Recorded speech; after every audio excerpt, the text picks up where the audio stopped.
So, okay guys, ito another day, another vlog tayo. So, yan guys, pansin nyo naman, Daddy Jepo nyo, kumuha ng energy at kumain muna tayo ng biskwit at uminom ng pangmalakasan nating malamig na tubig. At ayun, alam nyo naman siguro kung anong gagawin natin. And whoop! Magse-service tayo ng kolong-kolong ngayon guys. So yan, yung ating customer nagpakuha ng tiles dito. Malapit lang naman sa amin dito guys. At ayan, dali-dali na kinarga ng mga boys dito sa pinagkuhanan ko ng tiles. So yung guys, dahil nakatrike tayo and whoop! Marami tayong transition. At ayun, mabilisan na lang guys, nandito na tayo kung saan natin ihahatid yung kinuha nating tiles. At ayun, wala yung mga boy nila ate. So, nakiusap na sila, ako na yung magdidiskarga. So, sabi ko, okay lang naman yan, te. Basta pahintulutan nyo lang akong i-vlog ko tong aking pagdidiskarga ng inyong mga tiles. So, yun, pumayag naman sila ate guys, kasi kung hindi nyo napapanood yan, ibig sabihin, hindi ko na vlog. So, thank you po sa inyo.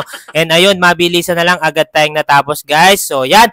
Mabilisan na lang din at tayo babalik na ng bahay. So, pagdating ko nga sa bahay, guys, kumain muna tayo kasi may mga susunod pa tayong gagawin ngayon. So, kailangan talaga we need the full of energy. Kaya yan, Daddy Jepo nyo, talagang kumain ng todo-todo at ayun, nag-water break lang tayo and mabilisan na lang. Whoop!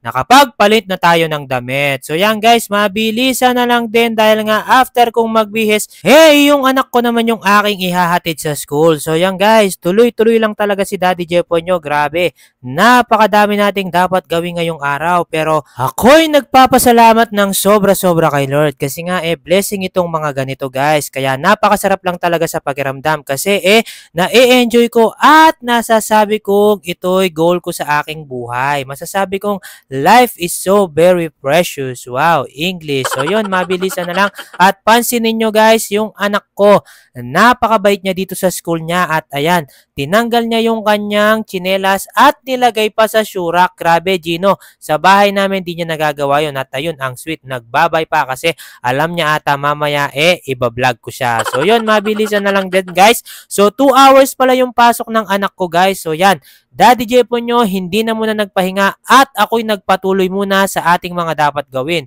So, mabilisan na lang din guys, nandito na ako sa supermarket. At grabe nga mga guys, pagdating ko dito parang inaantok ako. So, yun, Daddy Jepo nyo guys, papasok muna tayo dito sa supermarket at ayun.